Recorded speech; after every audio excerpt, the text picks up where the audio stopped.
ఏపీలో ఇప్పుడు పవన్ కళ్యాణ్ గారు ఎట్టున్నారో శర్మిలమ్మ కూడా అలాగనే. ఏవని కింగ్ జగనన్న తప్ప, జగనన్న కింద ఎవరు లేరు. సిద్ధం సభ ఎలా ఉండిపోతుంది మీకు ఇక్కడ? బ్రహ్మాండంగా ఉంది. ఎక్కడైనా కూడా సూపరేనా.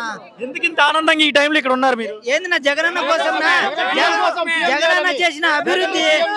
ఇప్పుడు కాలర్ ఎగరేసుకొని ధైర్యంగా చెప్తున్నామంటే అది జగనన్న భిక్షేనా?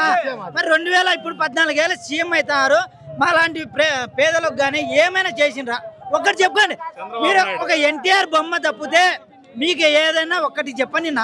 నా రేట్లు అనేది ప్రతి ఒక్క సంవత్సరం పెరుగుతూనే ఉంటాయి.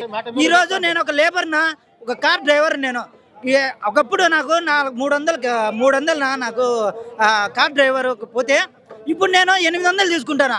అంటే నేను కూడా పెంచుకున్నాను కదా నా రేట్లు. ప్రతి ఒక్కరు రేట్లు పెంచినారు. గవర్నమెంట్ ఒకటి రేట్లు పెంచలేదు. ప్రతి ఒక్కరు రాష్ట్రంలో ప్రతి ఒక్కరు రేట్లు పెంచుకున్నారు. రేట్లు ఒకంటే నేనైనా కూడా ఎవరైనా రేట్లు పెంచినా ఇది గవర్నమెంట్ తప్పు కాదు. గవర్నమెంట్ అంటారు. ఎందుకంటారు నా గవర్నమెంట్? ఏ రకంగా అంటారు గవర్నమెంట్? నువ్వు పెంచుకోలేదా రేట్లు? ఒక ఆటోకి పోతే ఒకప్పుడు 10 రూపాయలు, ఇప్పుడు ఎంత తీసుకుంటా అన్న? ఎవరైనా కూడా రేట్లు పెంచుకుంటారు. ఒక లేబర్ అయినా కానీ ప్రతి ఒక్కరు రేట్లు పెంచుతారన్నా. ఇది రేట్లు అని కాదు. జగనన్న ఏవని కింగ్ జగనన్న అంతమంది సీఎం లేరు.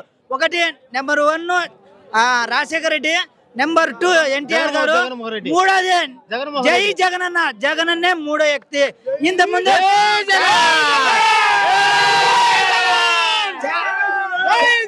చాలా మందిలో సీఎంలు వస్తా అంటారు, పోతా అంటారు. ఇటువంటి సీఎం ఎప్పుడు చూడలేదు. ఏ రాష్ట్రంలో చూడలేదు.